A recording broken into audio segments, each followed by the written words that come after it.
പള്ളിപ്പുറത്തെ സെബാസ്റ്റ്യന്റെ കൊലപാതക പരമ്പരകളുമായി ബന്ധപ്പെട്ട അന്വേഷണം എത്തി നിൽക്കുന്നത് ചേർത്തല കടക്കരപ്പള്ളി മുതൽ എറണാകുളം ജില്ലയിലെ കൂത്താട്ടുകുളം എന്ന മലയോര ഗ്രാമത്തിലെ കാരമല വരെയാണ്. കാണാതായ 5 സ്ത്രീകളും ഇപ്പോൾ ജീവിച്ചിരിപ്പില്ല എന്നാണ് അന്വേഷണ സംഘം വിലയിരുത്തുന്നത്. സമൂഹത്തിൽ ഒറ്റപ്പെട്ടു പോയവരും നിരാലംബരുമായിരുന്നു ഈ സ്ത്രീകളിൽ ഓരോരുത്തരും. നിരാലംബരായ ഈ സ്ത്രീകളുടെ ശബ്ദമായി മാറുകയാണ് അന്വേഷണാത്മക ജേർണലിസത്തിന്റെ വഴിയിലൂടെ ന്യൂസ് 18.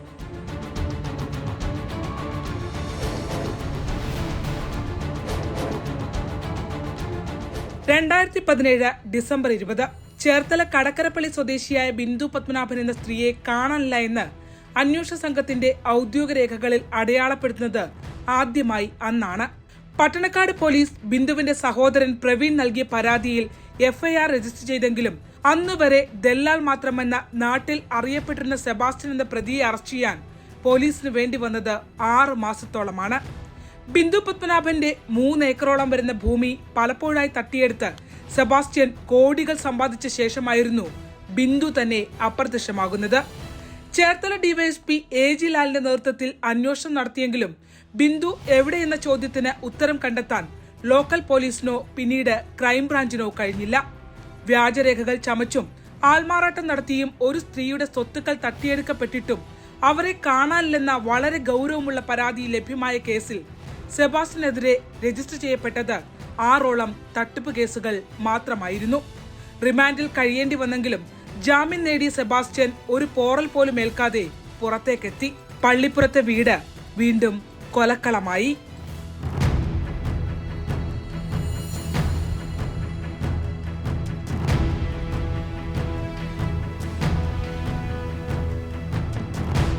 ആദ്യകാലത്ത് കേസ് കൈകാര്യം ചെയ്തതിൽ ഗുരുതര വീഴ്ച പോലീസിന്റെ ഭാഗത്തു നിന്ന് ഉണ്ടായെന്ന് ബിന്ദുവിന്റെ സഹോദരൻ ഉൾപ്പെടെ ന്യൂസ് 18ലൂടെ പുറം ലോകത്തോട് വിളിച്ചു പറഞ്ഞു.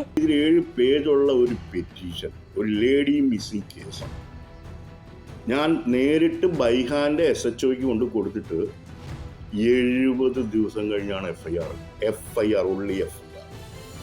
ഒരു മാൻ മിസ്സിംഗ് കേസിന്റെ, ലേഡി മിസ്സിംഗ് കേസിന്റെ FIR 70 ദിവസം കഴിഞ്ഞിട്ടാണ്. അതിൽ തന്നെ ഇല്ലേ? അതാണ് എനിക്ക് ആദ്യം അറിയേണ്ടത്. അതിൽ തന്നെ ഇല്ല. ഇത് എന്തോ ഒരു ഇൻക്രിമെന്റിന്റെ വിഷയമൊക്കെ പറയുന്നത് കേട്ടു. അത് കഴിഞ്ഞിട്ട് അദ്ദേഹം ചെയ്തെന്ന് ഞാൻ പറയുന്നില്ല കേട്ടോ. അതൊക്കെ അതിന് വേണ്ടിയുള്ള കാര്യങ്ങളൊക്കെ ഇതിൻ്റെ മേളിൽ നിന്നോ കാര്യങ്ങളൊക്കെ ഉണ്ട്. ഇപ്പോൾ പേരൊക്കെ പതുക്കെ പുറത്ത് പറയുന്നുണ്ട്, എല്ലാവരും പറയുന്നുണ്ട്. അത് കഴിഞ്ഞിട്ട് ഇതിൽ മീഡിയയിലൊക്കെ വന്നു കഴിഞ്ഞ് 6.5 മാസം കഴിഞ്ഞാണ് സെബാസ്റ്റ്യനെ ഈ ഫോർജറി കേസിൽ അറസ്റ്റ് ചെയ്യുന്നത്. അപ്പം ഈ അഴിമതി പൈസ വാങ്ങി എന്ന് മാത്രമല്ല, ട്യൂഷനും എന്തൊക്കെ പറയണം, എന്തൊക്കെ ചെയ്യണം, ഇതൊക്കെ ഭംഗിയായിട്ട് കിട്ടിയിട്ടുണ്ട്. ഇതെന്താണ് ഇതിനകത്ത് സംഭവിച്ചതെന്നുള്ളതിനെ പറ്റി വ്യക്തമായ അന്വേഷണം വേണം. 2006 മുതൽ ബിന്ദു പത്മനാഭൻ ഈ ഭൂമുഖത്ത് തന്നെ ഇല്ല എന്നാണ് അന്വേഷണ സംഘത്തിന്റെ ഇപ്പോഴത്തെ വിലയിരുത്തൽ. എന്നാൽ അത്തരമൊരു നിഗമനത്തിലേക്ക് ക്രൈംബ്രാഞ്ചിന് എത്താൻ 7 വർഷങ്ങൾക്കിപ്പുറം ജൈനമ്മ കൊലക്കേസ് വരെ കാത്തിരിക്കേണ്ടി വന്നു.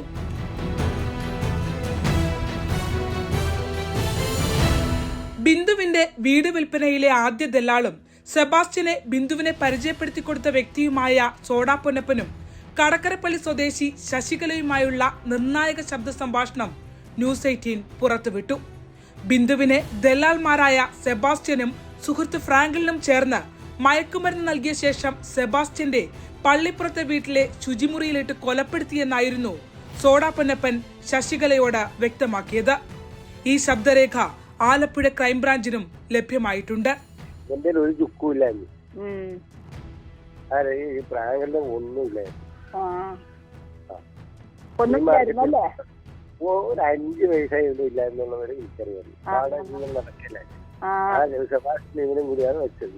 എന്നെ വിളിച്ചോണ്ട് ഞാൻ അവിടെ ചെയ്യും. പിറ്റേ ദിവസം രാവിലെ പ്രാങ്കൽ വീട്ടിൽ വന്നു. പൊന്നം പോയിട്ട് എന്ത് പറഞ്ഞു? ഞാൻ പറഞ്ഞു ഒന്നും പറയും, എന്നെ പറ്റി ഒന്നും പറയില്ല. ഞാൻ പറഞ്ഞു എനിക്ക് ആരെയും പറ്റി ഒന്നും പറഞ്ഞതാണ്. നിങ്ങൾ സ്ഥലമൊക്കെ 2 പേരും കൂടി സ്ഥലവും വിറ്റ് ആ പെണ്ണിനെ കൊണ്ട് കൊന്നു. ഇത് എനിക്കറിയാവുന്ന ഇത് ഞങ്ങളോട് പറഞ്ഞു. ഇപ്പൊ അന്വേഷണം വന്നപ്പോഴത്തേക്ക് എന്നോട് പറഞ്ഞു അവളൊന്നും ജീവിച്ചിരിപ്പില്ല, അവളൊക്കെ ചത്തുപോയെന്ന് പറഞ്ഞു. അപ്പൊ ഞാൻ ഇവര് 2 പേരും കൂടി മയക്കുമരുന്ന് കൊടുത്ത് അടിച്ചിട്ട് ബാത്റൂമിൽ ബാത്റൂമിലിട്ട് അടച്ചു. ഉണ്ടായില്ല. പിന്നെ നമ്മളതിനകത്ത് അങ്ങനെ തല്ലി പോയി. അവിടെ ആങ്ങള രാമേന്ദ്രൻ അവൻ വന്നാണ് പ്രശ്നം ഉണ്ടാക്കിയത്. ഈ പേപ്പറിലൂടെ അറിഞ്ഞപ്പോ ഞാൻ പറഞ്ഞു നിങ്ങൾ അറിയുക ഇങ്ങനെ ഈ മാടക്കെ അപ്പറയാണെന്ന് പറയണ. ഞാൻ ആ വീട്ടിൽ ആ വീടെന്ന് പറയാൻ ഭയങ്കര വലിയ വീടായിരുന്നു. അവള് ഭയങ്കര മോശക്കാരിയാണ്, ആവാസക്കാരിയാണ്, കൊള്ളിയില്ലാത്തവളായിരുന്നു. അത് നല്ല നല്ല ഡീസന്റ് പെണ്ണായിരുന്നു. അയാൾക്ക് എല്ലാ കാര്യങ്ങളും അറിയാം. ഇവരെ രണ്ടുപേരെയും വിളിച്ച് നല്ലതുപോലെ ക്വസ്റ്റ്യൻ ചെയ്ത് കഴിഞ്ഞാൽ ഇവർ കാര്യങ്ങൾ പറയും. ഇവർക്കറിയാം, എല്ലാ കാര്യങ്ങളും അറിയാം. ഇവർ വട്ടായിട്ട് അഭിനയിക്കുന്നുണ്ട്, അറിയാമേലെന്ന് പറയുന്നുണ്ട്. ക്രൈംബ്രാഞ്ച് പല ആവർത്തി അവരുടെ വീട്ടിൽ ചെന്ന് അന്വേഷിച്ചപ്പോഴും പറഞ്ഞു ബിന്ദു പത്മനാഭൻ, അവരുടെ പേര് പോലും കേട്ടിട്ടില്ലെന്നാണ് പറഞ്ഞത്. അതൊക്കെ കള്ളത്തരാണ്, എന്നോട് പറഞ്ഞ കാര്യങ്ങളാണ്. ബിന്ദു പത്മനാഭൻ കേസിൽ നിർണായക വെളിപ്പെടുത്തലായിരുന്നു സെബാസ്റ്റ്യന്റെ സുഹൃത്തായ സതീശൻ എന്ന പള്ളിപ്പുറം സ്വദേശിയുടേത്. കാണാതാകുന്ന കാലയളവിൽ ബിന്ദുവിനെ നേരിട്ട് കണ്ടുവന്ന് സതീശൻ ന്യൂസ് 18നോട് പറഞ്ഞു. ബിന്ദുവിന്റെ അമ്പലപ്പുഴയിലെ ഭൂമിക്ക് അഡ്വാൻസ് നൽകിയ ശേഷം എക്സ്പാർട്ടി വിധിയിലൂടെയാണ് സതീശൻ ആ ഭൂമി സ്വന്തമാക്കിയത്. അനുകൂല വിധി സമ്പാദിച്ച ഉടൻ കേസ് വാദിച്ച അഭിഭാഷകന് തന്നെ പുരയിടം സതീശൻ മറച്ചുവിറ്റു.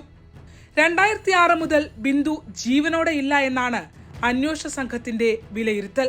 എന്നാൽ സതീശൻ ന്യൂസ് 18നോട് പറഞ്ഞത് ബിന്ദു ഇടപാടിന്റെ തുടക്കത്തിൽ നേരിട്ട് സതീശനെ കാണാൻ സെബാസ്റ്റ്യനുമായി എത്തിയെന്നാണ്. അഡ്വാൻസ് നൽകിയ ദിവസം സെബാസ്റ്റ്യനുമായി ഒന്നിച്ച് പള്ളിപ്പുറത്തെ വീട്ടിലാണ് ബിന്ദു താമസിച്ചിരുന്നു എന്ന സുപ്രധാന വെളിപ്പെടുത്തലും സതീശന്റെ ഭാഗത്തുനിന്ന് ഉണ്ടായി. ഈ ദുരൂഹ സ്ഥലമിടപാടിനെ സംബന്ധിച്ച് ന്യൂസ് 18നോടുള്ള തുറന്നു പറച്ചിലും സതീശന്റെ മൊഴികളിലുള്ള വൈരുദ്ധ്യവും കേസിൽ ഇപ്പോൾ നിർണായകമായി മാറുകയാണ്.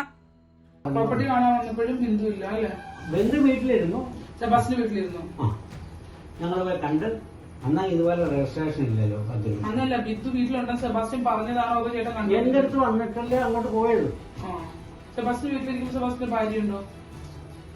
അന്ന് ദിവസം എല്ലാം കഴിച്ചിട്ടില്ല. പിറ്റേ ദിവസം രാവിലെ സെബാസ്റ്റ്യൻ കാറുമായിട്ട് വന്നിട്ടാണ് നമ്മൾ അമ്പലപ്പുഴ പോകണം. അന്നിടത്തേക്ക് സെബാസ്റ്റ്യൻ വീട്ടിൽ താമസിച്ചിരുന്നു. നിങ്ങൾ പ്രോപ്പർട്ടി കാണാൻ പോകുന്നതിന് തലേന്ന് ഇന്ന് വൈകുന്നേരം വന്നു. രാത്രി ആളെ ഇറക്കില്ല. പിറ്റേ ദിവസം വെളുപ്പിനെ പോയി വന്നു, അഗ്രിമെന്റ് എഴുതിച്ച് ഒന്നും തന്നെ കാശ്. നിങ്ങളുടെ പ്രോപ്പർട്ടിയുടെ അതല്ലേ നിങ്ങളുടെ? അതൊക്കെ കോടതി സബ്മിറ്റ് ചെയ്തില്ലേ? അതിന് പിന്നെ കിട്ടിയില്ലേ? ഇല്ല. ഇപ്പൊ കേസ് ഉണ്ടോ അതിനകത്ത്? അത് ഞാൻ വിൽക്കുകയും ചെയ്തു. സ്ഥലം വിറ്റോ? പിന്നെ ഇല്ലേ. ആർക്ക് വിറ്റു? വക്കീൽ തന്നെ. കേസ് നടത്തി വക്കീലിനെ വിറ്റു. എനിക്കറിയാം ഇതിന്റെ പുറകെ ഇങ്ങനെയുള്ള ചോദ്യം വരില്ലേ. അത് രാമകൃഷ്ണന്റെ പേര് മേടിച്ചു. അങ്ങനെ അനിയനുണ്ടല്ലോ, ആ പുള്ളിയുടെ പേര് മേടിച്ചു. അതിനെ കുറിച്ച് അറിയുക. ആ സതീശന്റെ കേസ് പുള്ളിക്കറിയാൻ പറഞ്ഞു. വക്കീലിനെ മേടിച്ചു പ്രോപ്പർട്ടി. ഞാൻ മനഃപൂർവ്വം കൊടുത്തോ? ലാഭം കിട്ടിയ? ആ ലാഭം കിട്ടിയ. സതീശന്റെ പ്രതികരണം ന്യൂസ് 18 സംപ്രേഷണം ചെയ്തതിന് പിന്നാലെ ക്രൈംബ്രാഞ്ചും ചേർത്തല പോലീസും അയാളെ ചോദ്യം ചെയ്തു.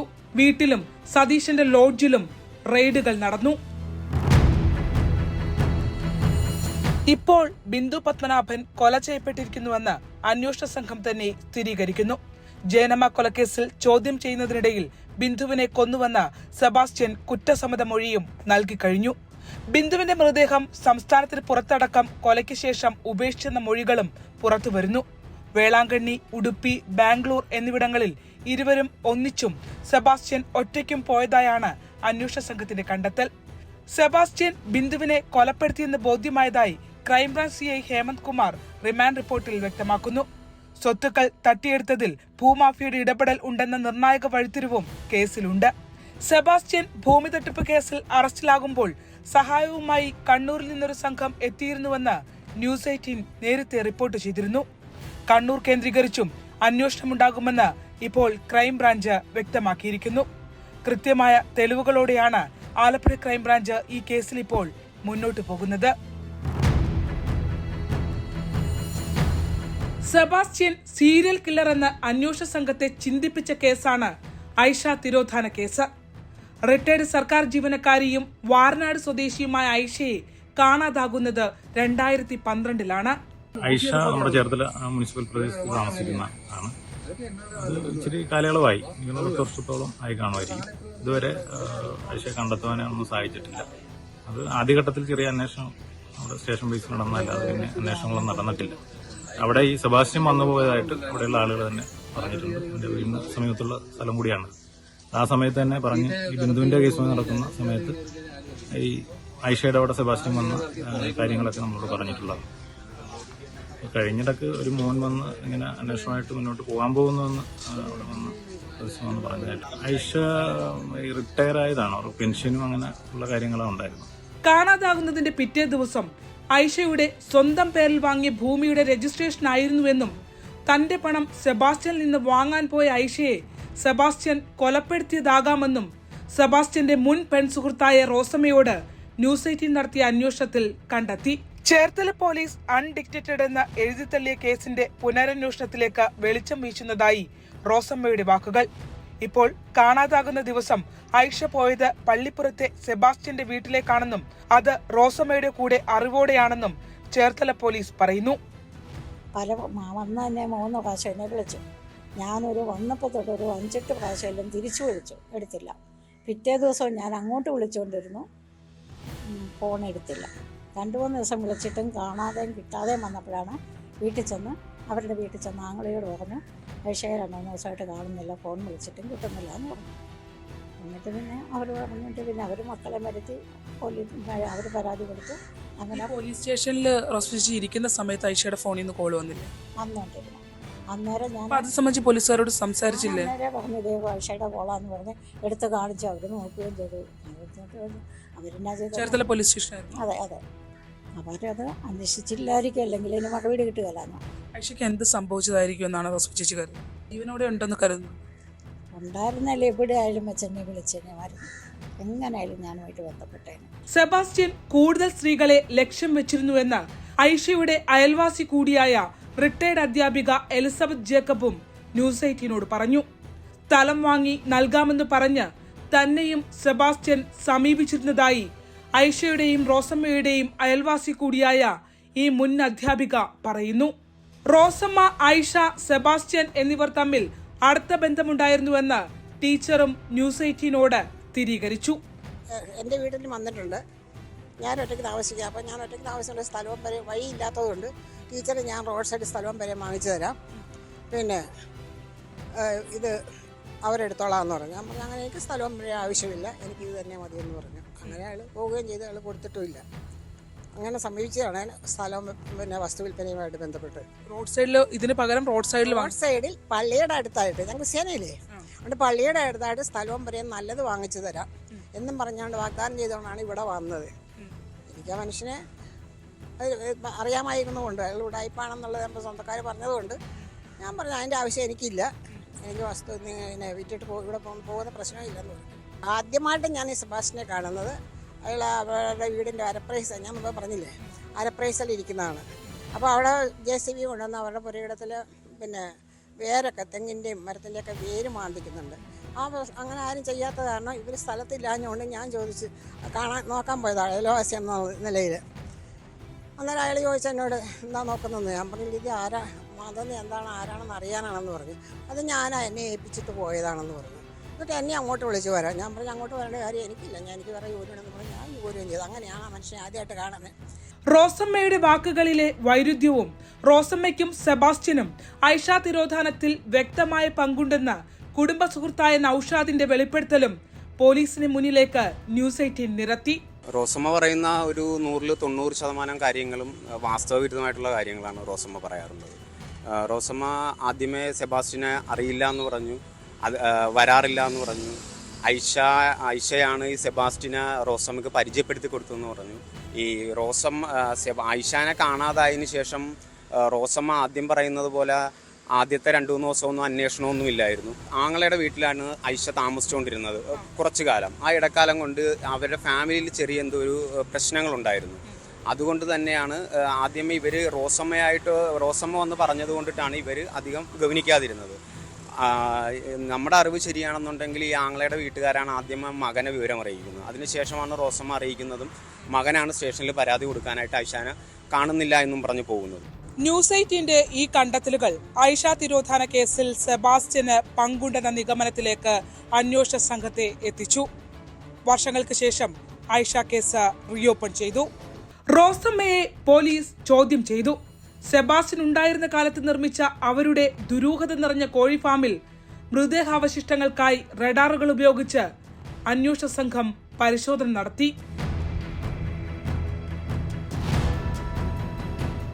ഐഷ കേസ് ഇപ്പോൾ 9 അംഗ അന്വേഷണ സംഘം പുനരന്വേഷിക്കുകയാണ്. ഐഷയെയും സെബാസ്റ്റ്യൻ കൊലപ്പെടുത്തിയെന്നാണ് അന്വേഷണ സംഘത്തിന്റെ കണ്ടെത്തൽ. കേസിൽ സെബാസ്റ്റ്യനെതിരെ കൊലപാതക കുറ്റം ചുമത്തും. ചേർത്തലയിൽ നിന്നും സമാന സാഹചര്യത്തിൽ 2020 ഒക്ടോബർ 19 തിരുവഴ സ്വദേശിയായ സിന്ധു എന്ന് വിളിക്കുന്ന ബിന്ദു എന്ന സ്ത്രീയും കാണാതായിട്ടുണ്ടെന്ന് കൂടുതൽ അന്വേഷണത്തിൽ ന്യൂസ് 18 വ്യക്തമായി. ഭർത്താവിനാൽ ഉപേക്ഷിക്കപ്പെട്ട സിന്ധു കാണാതായ ദിവസം വീടിനടുത്തുള്ള തിരുവഴ ക്ഷേത്രത്തിലേക്ക് പോയതാണ്. പിന്നീട് ആർക്കും ഒരു വിവരവുമില്ല. ഒറ്റയ്ക്ക് കഷ്ടപ്പെട്ട് വളർത്തിയ മകളുടെ വിവാഹ നിശ്ചയത്തിന്റെ പിറ്റേ ദിവസമാണ് ബിന്ദുവിനെ കാണാതാകുന്നത്. മാസങ്ങൾ മാത്രമായിരുന്നു ബിന്ദുവിന്റെ മകളുടെ വിവാഹത്തിന് അവശേഷിക്കുന്നത്. ഞാൻ അന്നേരം തലവരെ ഇവിടെ കിടക്കുകയായിരുന്നു. അന്ന് അത് ഇവിടെ അമ്പലത്തിൽ പോകണമെന്ന് പണ്ട് പോയെങ്കിലും ഒന്ന് എനിക്ക് ചൊവ്വന്നേരം ഒന്ന് കാണാൻ പോലും ഇതൊരു ഒത്തിട്ടില്ലായിരുന്നു. എന്ത് പറ്റിയെന്ന് ഇന്ന് വരെ ഞങ്ങൾക്ക് അറിയില്ല, കിട്ടിയിട്ടില്ല. അർത്തുങ്കൽ പോലീസ് എഴുതിത്തള്ളിയ ഈ തിരോധാന കേസും പുനരന്വേഷണത്തിന്റെ വഴിയിലേക്ക് എത്തിക്കാൻ ന്യൂസ് 18 കഴിഞ്ഞു. ബിന്ദുവും കൊല്ലപ്പെട്ടിട്ടുണ്ടാകുമെന്ന നിഗമനത്തിൽ എർത്ത് ഡിറ്റക്ടിംഗ് റഡാറുകളും JCBയും ഉപയോഗിച്ച് തിരുവിഴ റെയിൽവേ സ്റ്റേഷന് സമീപത്തെ വീട്ടിൽ മൃതദേഹാവശിഷ്ടങ്ങൾക്കായി തിരച്ചിൽ നടത്തി.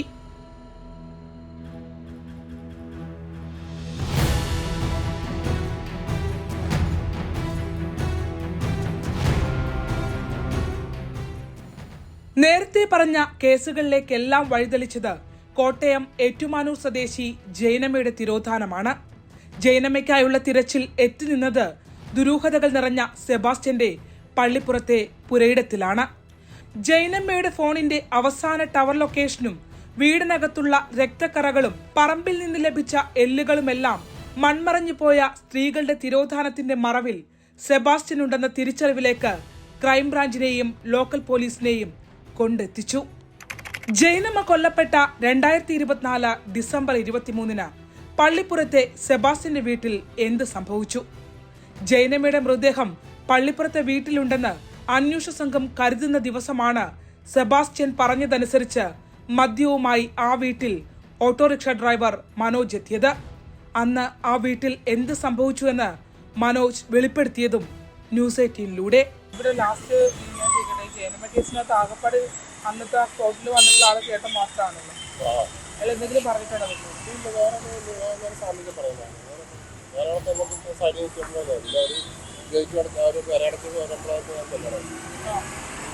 ഡേറ്റ് ഒക്കെ പറഞ്ഞു കൊടുത്തിട്ടുണ്ട്. ഏത് ഡേറ്റ്? ഡിസംബറിൽ തന്നെയാണോ? ഡിസംബർ 23 തീയതിയാണ് ചെല്ലുന്നത്. എപ്പോഴാണ് ചെന്നത്? ഇയാൾ എന്ത് വിളിച്ചു പറഞ്ഞിട്ടാ? കൊലപാതക ശേഷം അപഹരിക്കപ്പെട്ട ജൈനമ്മയുടെ സ്വർണം സെബാസ്റ്റ്യൻ എന്തു ചെയ്തു? അക്കാര്യങ്ങൾക്കുള്ള ഉത്തരവും അന്വേഷണ വഴികളിൽ ന്യൂസ് 18 കണ്ടെത്തി. ജൈനമ്മയുടെ സ്വർണം തന്റെ പേരിൽ പണയം വെച്ചെന്ന മനോജും പിന്നീട് തനിക്ക് വിറ്റതായി ജ്വല്ലറി ഉടമ സദാശിവനും സ്റ്റിംഗ് ഓപ്പറേഷനിൽ ഞങ്ങളോട് സ്ഥിരീകരിച്ചു. സെബാസ്റ്റ്യനെ വിളിച്ചു ഒരു ദിവസം വിളിച്ചിട്ടാണ് പറഞ്ഞു ഇങ്ങനെ വിൽക്കണമെന്ന് പറഞ്ഞു. പുള്ളി ഇങ്ങോട്ട് വന്നിട്ടില്ല, ബാങ്കിന്റെ വാഴത്തിൽ നിന്നാണ് വിളിക്കുന്നത്. അവിടെ പോയി ഞാൻ പൈസ ആയിട്ട് പോയി ബാങ്കിൽ അടക്കാനുള്ള പൈസ അടച്ചു. കൊണ്ടുവന്ന് പുള്ളിയോട് വരാൻ പറഞ്ഞു കഴിഞ്ഞാൽ പുള്ളിക്കാരൻ വന്നില്ല. പിറ്റേ ദിവസം വരാന്ന് പറഞ്ഞാൽ പുള്ളിക്കാരൻ പോയി. ബാലൻസ് പൈസ കൊടുക്കണ്ടേ? 1,50,000 ആണെങ്കിൽ 1,25,000 കൊടുത്തിട്ടുള്ളൂ ബാങ്കില്. കിട്ടിക്കഴിഞ്ഞാൽ 1,50 കിട്ടുമല്ലോ. പൈസ കൂടെ കിട്ടാൻ വേണ്ടി വന്നതാണല്ലേ? പിറ്റേ ദിവസം വന്ന് പൈസ മേടിച്ചിട്ട് പോയി. പള്ളിപ്പുറത്തെ സെബാസ്റ്റ്യന്റെ വീടിനകത്തെ രക്തസാമ്പിളുകൾ ജൈനമ്മയുടേതാണെന്ന ശാസ്ത്രീയ പരിശോധനയിൽ തെളിഞ്ഞതോടെ കോട്ടയം ക്രൈംബ്രാഞ്ചിന്റെ വലയിൽ സെബാസ്റ്റ്യൻ വീണു കഴിഞ്ഞു. ബിന്ദു പത്മനാഭൻ കേസ് തിരോധാന കേസിൽ നിന്ന് മാറി 302 അടക്കമുള്ള വകുപ്പുകൾ ചുമത്തി ഇപ്പോൾ കൊലപാതക കേസായി ആലപ്പുഴ സ്റ്റേറ്റ് ക്രൈംബ്രാഞ്ച് അന്വേഷിക്കുകയാണ്.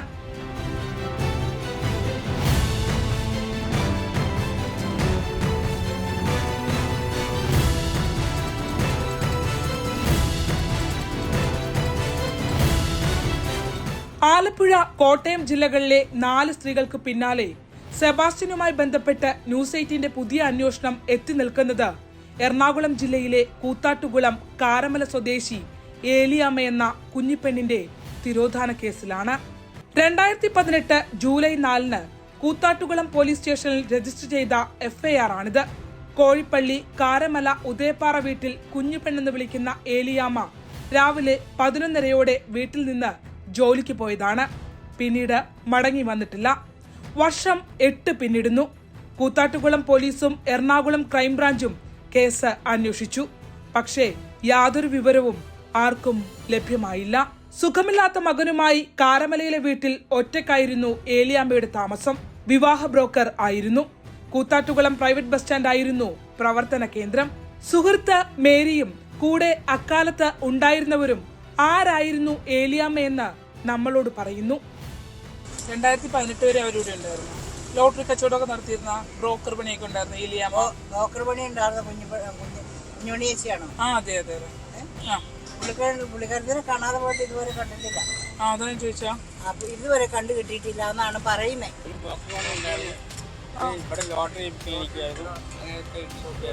കൂത്താട്ടുകുളം പ്രൈവറ്റ് ബസ് സ്റ്റാൻഡിൽ നിന്നും 4.5 കിലോമീറ്റർ ദൂരമുണ്ട് പാലപ്പുഴ പഞ്ചായത്തിലെ കാരമലയിലേക്ക്.